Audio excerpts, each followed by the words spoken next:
Ngayong hapon, babalikan natin ang isang kwento ng wish ko lang na talaga namang tinutukan online at sa telebisyon. Hindi na bago sa atin ang kwento ng awayan sa mana. Maraming pamilya na ang sinira ng pera. Pero sa kaso ni Janet, umabot pa ang agawan ng mana sa pagpapakulong sa kanya sa kasalanang hindi naman niya ginawa. Naku anak, alam mo ba, manang-mana ka talaga sa tatay mo Kung naging lalaki ka lang, ang itatawag ko sa'yo, Joaquin Junior. Ay, Mare! Kamukha nga. Parang pinagbiyak na bunga, oh.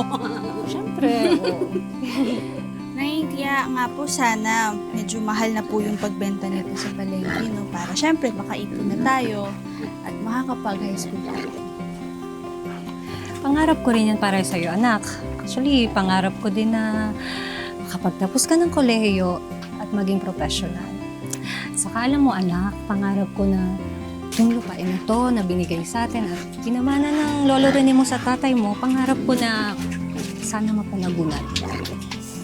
Syempre naman, Nay, kahit wala na po si tatay, gusto ko na matupad natin yung mga pangarap niya. At syempre, ang mga pangarap natin. Kaya, pakainin ko na po sila. Ay nako, ang baho-baho naman dito. Amoy kanal. Pare-pareho na lang ang amoy ng tao at ng baboy. Alam mo, Tina, nababahuan ka dito. Huwag kang dumaan dito. Hindi nagpaparinig ka pa ng ganyan. At bakit? Tinamaan ka ba, ha, Janet? Ikaw nga, huwag kang nag-aasta-asta na kala mo ikaw ang may-ari dito, ha? Pinamana lang sa'yo itong lupain na to. Sampid ka lang. Sampid ka lang din. Pareho lang naman tayong asawa ng mga anak ni Tatay Rene, pero kung makaasta ka, para kang donya dyan. Alam mo, hindi ko alam kung bakit simula nang binigay itong lupain ito ni Tatay Rene sa amin, ganyan na yung trato niyo sa amin. Sip-sip ka kasi! Binilog mo ang ulo ng matanda para maging sa'yo itong lupain na to. Si Tatay Rene ang nagdesisyon nito at hindi namin siya pinilit. Saka isa pa, Tina, may lupain rin naman kayo Papansin ka, swapang ka. Kay Carlos dapat ang lupain to. Hoy! Babae na itong puro kolorete pagmumukha. Pangit din naman. Huwag mo nga laitin itong kaibigan ko. Mukhang samain ka sa akin. Ano? Ha? Ikaw ang sasabihin sa akin. O ikaw? Ikaw ang intrimitida! Nay, Ina! Janet, tama na yan! Tay, Lo,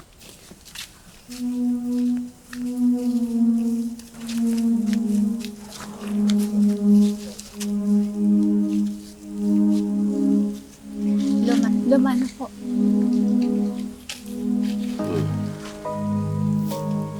Ano nangyayari dito? Ito kasi si Janet Ayaw akong padaanin dito, kanya daw yung lupain. sinungaling ka, Tina. Alam mo hindi totoo yan. Huwag mo ang baliktarin ng katotohanan. Tama na yan, tama na yan. Ina, umuwi ka na sa inyo. Alagaan mo yung asawa mo, alagaan mo yung halaman mo. Hindi yung pang-aaway ang inaatupag mo. Kilala ko na ugali mo. Tina, hindi mo na si Kuya Rene.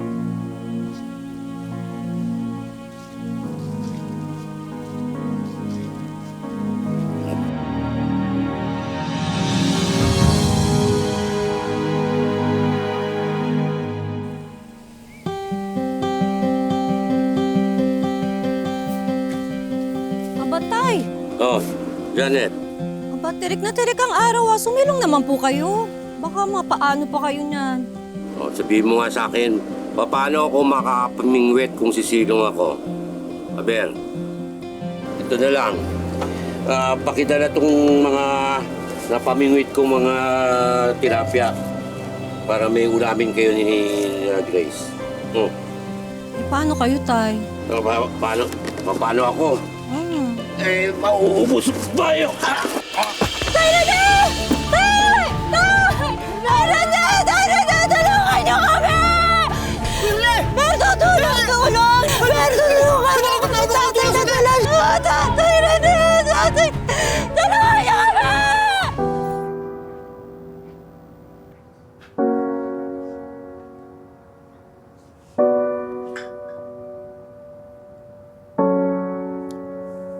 Nasa morgue na yung bangkay ni tatay. Sa makalawa, dadali na yung kabaho. Si Janet, nandun ba? Hindi ko siya napansin eh. Bakit? Ito na ang pagkakataon para makuha natin ang lupang sinasaka nila at ang kinakatayo ng bahay nila. Ikaw naman ang panganay eh. Dapat naman talaga sa'yo yun, di ba? Masama nga ang loob ko dun. Pero wala na si tatay. Hindi na mababago ang desisyon niya.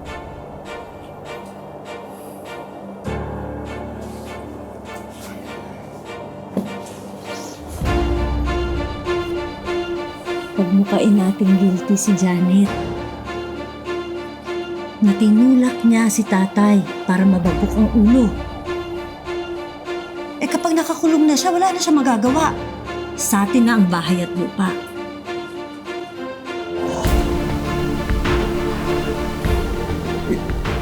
Si Berto, paano si Berto? Nakita niyan, dulas lang naman si tatay. Madaling kumbinsihin si Berto na pinsan mo.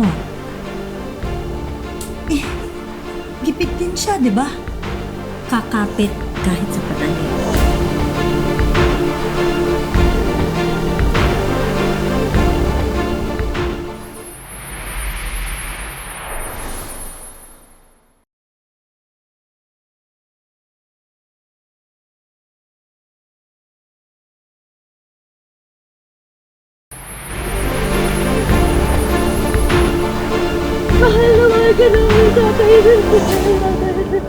Hoy!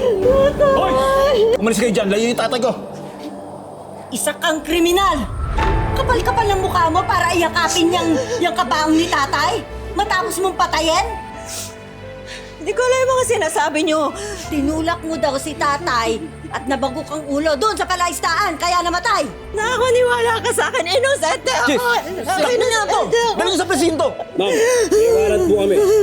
May karapatan ka manahimik at sa walang tubo. Ano man lang yung sasabihin ay maaaring maging laban sa'yo.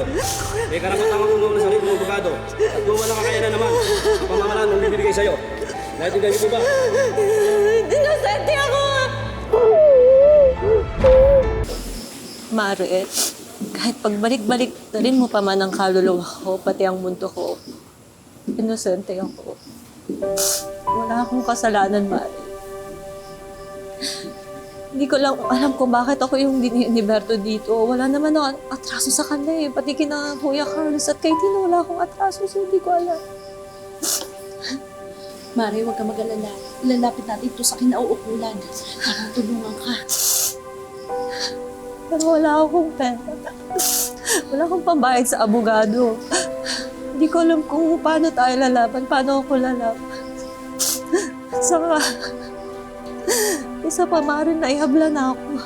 Pero naniniwala akong may awa ang Diyos sa akin. Nay, ayaw po kita magtagal dito sa kulungan. Hindi ko po kakayanin mag-isa. Anak. Kahit wala ako sa feeling mo ngayon, tandaan mo na. Mahal na mahal kita. Kakayanin natin to. Tandaan mo yan. Kaya magpakatatag ka lang.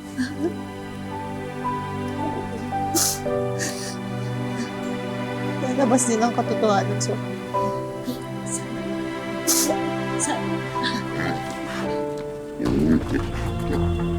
Anong ginagawa niyo dito?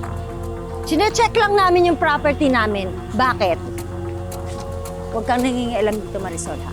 Kailan niyo pa naging property ito? Kay Janet ito at saka sa asawa niya. Alam ng lahat yan. Kaya wala kang karapatang angkinin nito. Bakit? May pruweba kayo? Ha? May last will kayo? May titulo kayo? Asan? Siyang sa amin po to. Sinasaka na po to ni tatay bago pa po siya namatay. Oy, ano sinasabi mo? Patay na tatay mo. Patay na rin si tatay Rene. Kaya huwag kang nangingialam dito. Wala na kayong karapatan dito. Lumayas na kayo! Layas! Ang hayop talaga kayo! Sakim! Sakim? Sakim? Ha? Ako? Sakim? Ano na po? Sakim? Eh, makukulong kita! Kala mo? Mga pakailamero! Lumayas kayo dito! Wala na kayong right dito! Lumayas kayo! Parang awa niyo naman po. Dito na lang po ako. Hindi ko po alam kung saan ako pupunta. Tumigil ka! Wala akong pakialam! Ba't hindi ka kaya tumira dun sa nanay mo, ha? Sa kulungan? Maawa kayo sa bata! Para kayo walang mga puso! Awa, maawa. Hindi may dama yung bata. Minutitit pa yun, kawawa naman ah. Eh, nagmamati ka sa akin eh! Hindi na makatao yung ginagawa nyo! Hoy! Huwag sigawin yung asawa ko, ha? Hoy, baka nakakalimutan mo, ha? Damay ka dito. Pag nalaglag kami, naglag ka rin.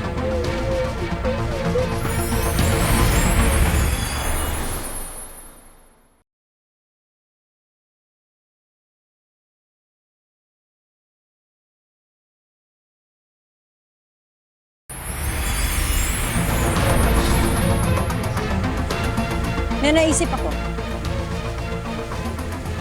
Pwede kang magstay dito. Papayagan kita. Pero sa isang kondisyon. Ano po yun po? Ano po? Magkakatulong ka dito.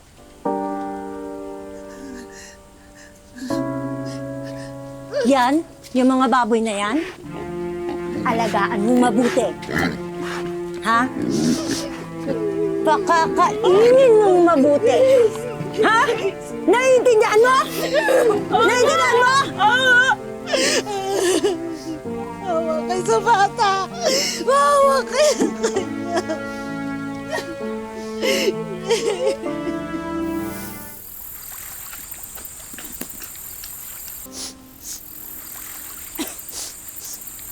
Hoy! Bakit ang bagal-bagal mo, ha? Ang kupad-kupad mo! Siguro tinatamad ka na naman, ano? Masama lang po kasi yung pakiramdam ko. Pasensya na po talaga. Bakit may sakit ka? May sakit ka, ha? Kasalanan mo yan!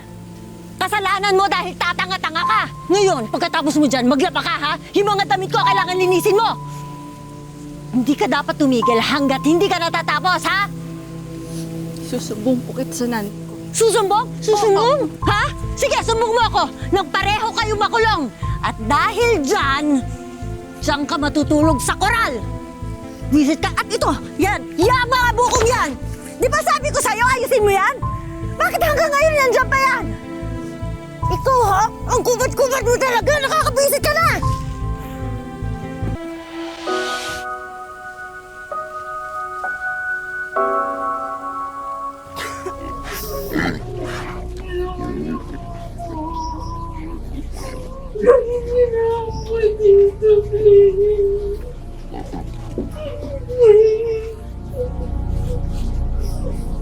Saan na kaya, anak? Kasi nasa mabuti kang kalagayan.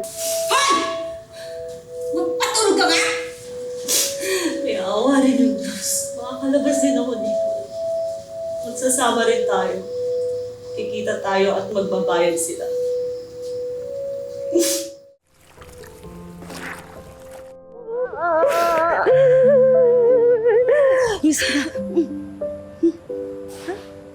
Si Grace, nasaan? Ba't hindi mo kasama si Grace? Hindi siya makalabas ng bahay ni Tina eh. Bantay sarado siya doon. Mare, kunin mo na ang anak mo. Lusahip na Tina na yun. Awang-awa na ako sa kanya eh.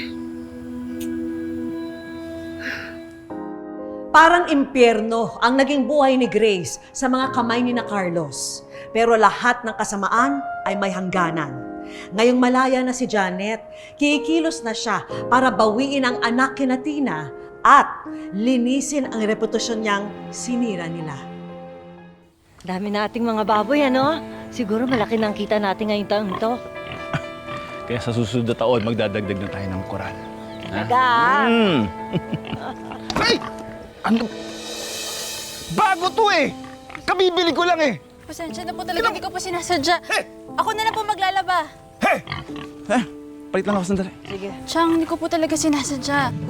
Talaga? Ha? Ikaw talaga? Ikaw talaga?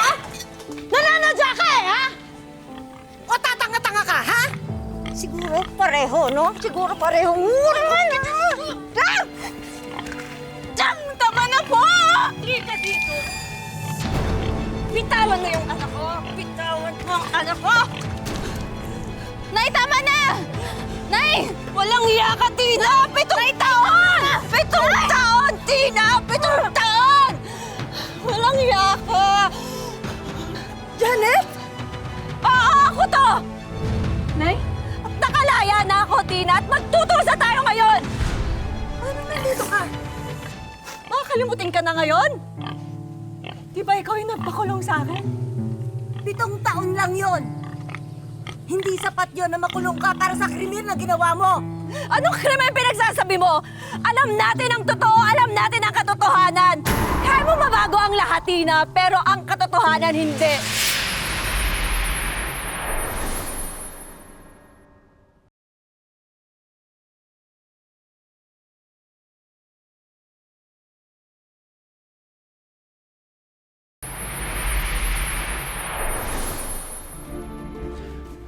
Ano nangyari?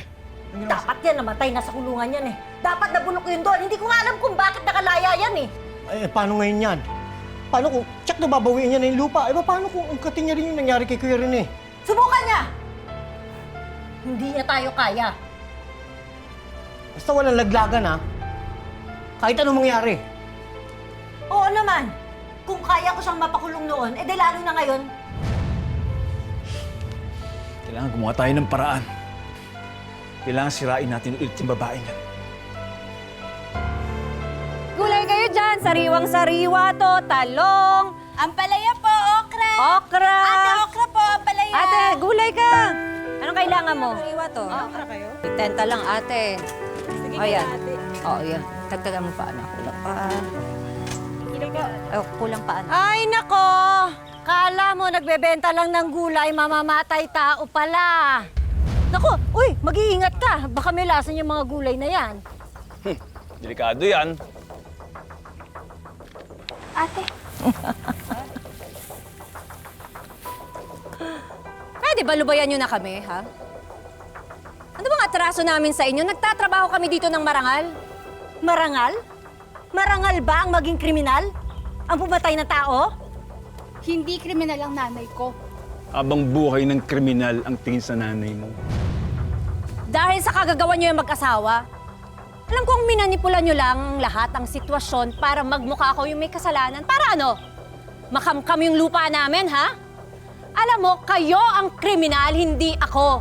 Kriminal? Ako? Sa tingin mo, mukha akong kriminal, ha? Tingnan mo nga ang suot ko. Kayo ang ugaling kriminal. Hoy! Mabait ang nanay ko, inosente siya. Anak ka ng kriminal. Isa ka pa eh. Pare-pareho lang kayo. Mag-inang kriminal. Alam mo, Grace, tagal na ako Grace. nagtitimpi sa inyo. Ano? Lumayo na nga kami ng nanay ko. Lapit pa rin kayo ng lapit sa akin. Grace! Grace! Kayo! Tama na! Tama na sa akin! Umalis kayo dito! Ano ka ba? Umalis kayo dito!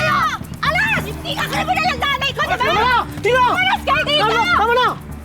Tubayan niyo na sila, Janet! Bakit? Kami nga ang sinugod eh. Tapos kami aatras? Tumigil ka na sa pagsisinungaling mo. Sinungaling? Patong-patong na yung maliit pagsisinungaling niyo, eh. Punong-puno na ako sa inyo. Ito! Damay ka rin dito, Carlos. Wala na kayong ginawa kundi magsinungaling at manggamit ng tao, eh. Tumahimik ka. Sawa-sawa na ako sa inyo. Tumahimik ka. Hindi Sasabi kami mo, ha? sinungaling. Berto, Janet, patawarin mo. Inosente ka.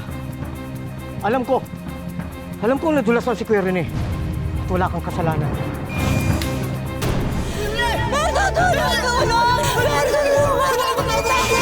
Tinangka mo pa nga siyang tulungan, eh. Walang kasalanan. Hindi totoo yan. Sinungaling ka. Ano ka ba? Hindi ba kinidsapan niyo ako? Hindi na. Buko ka na. Ano buko? Wala akong ginagawang masama, ha? Sige kayo! Papakulong ko kayo. Sige lang. Kayo ang kriminal. Alas!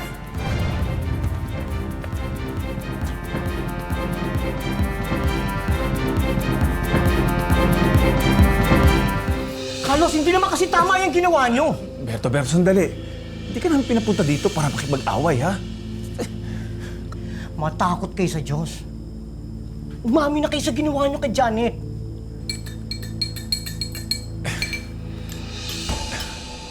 Alam mo, mahirap yung pinapagawa mo, ha? Kung wala ng paraan para mapagbago isip mo, Berto, ayaw naman din namin talaga ng gulo. Kaya ka nga namin inimbitahan dito para makapag-usap tayo na maayos. Siyempre, pamilya tayong lahat, di ba? Hindi na magbabago yung desisyon ko eh. Sasabihin ko na yung totoo. At sana kayo rin. Sabihin nyo na yung totoo. Kausapin nyo si Janet. Malay nyo, mapatawad niya kayo. Hindi niya ituloy yung demanda. Pero malabo na yan eh. Kami ba wala mong magawang paraan para magbago ang isip mo? Hindi na magbabago yung desisyon ko. Pasensya na kayo.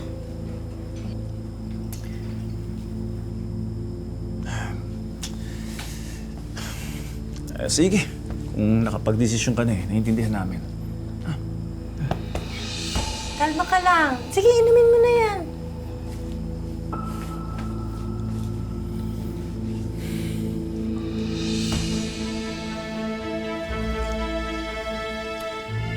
Salamat. At naintindihan niyo ako. Mauna na ako. Nga pala. Kung ako sa inyo, kausapin niyo si Janet. Hindi pa huli ang lahat para itama ang mali. Yeah. Ingat. Okay. Ingat ka.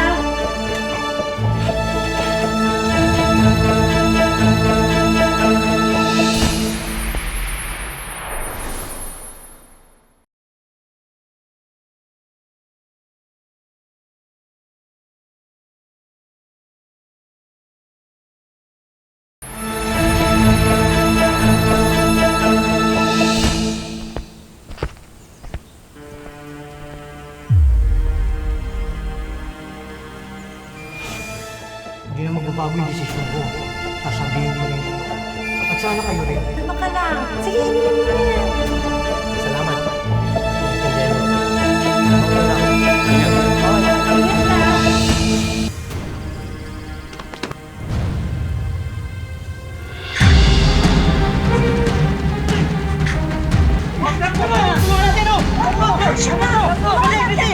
Ingat ka. Oh, ano nangyayari dito? Bakit ka nag-impake? Tina, nalintikan tayo. Buhay si Berto. Nasa ospital. May tumulong sa kanya kagabi. Importante, umalis na tayo ngayon din. Malamang yan, didiin tayo ni Berto. Madadagdagan pa yung kaso natin. Anong gagawin natin? Alis na tayo dito. Lilipat muna tayo doon sa tiyahin ko. Sakay, sakay!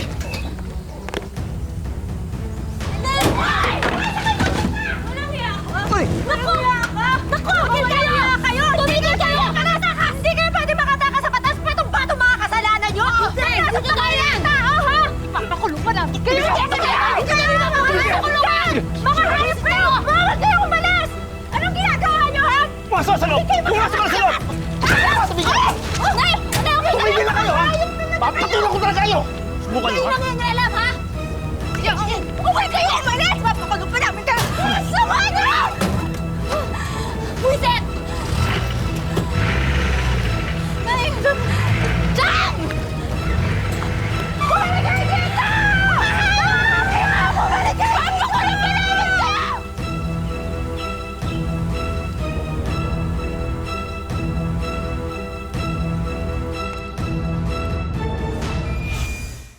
Sabi nila, pagdating sa pera, nagbabago ang ugali ng iba.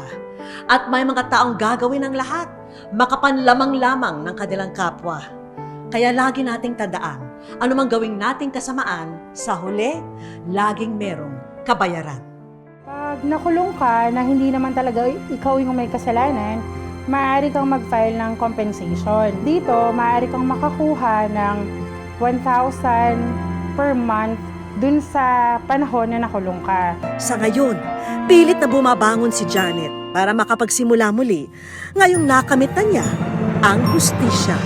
Sobrang saya po dahil makasama ko ng yung mga anak ko.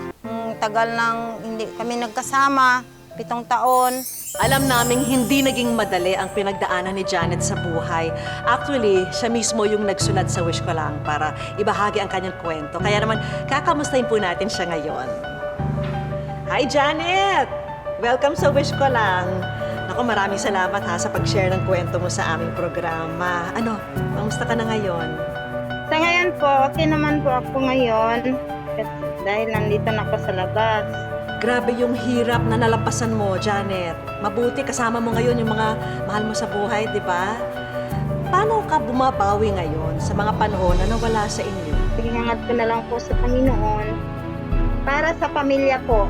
Nako, hanga talaga ako sa dedication mo at tibay ng loob. Hindi ka talaga sumuko sa mga pagsubok, di ba, Janet? Maraming salamat po, Miss Vicky Morales. Mga kapuso, lagi po nating tatandaan, hanggang hindi tayo napapagod, humiling at maniwala, hindi tayo mapapagod, lumaban sa buhay. Para sa iba pang mga kwentong itinampok ng Wish Ko Lang, i-follow lang ang Facebook page ng Wish Ko Lang at GMA Public Affairs. Mag-subscribe na rin sa GMA Public Affairs YouTube channel. Ako po si Vicky Morales at ito po ang Wish Ko Lang.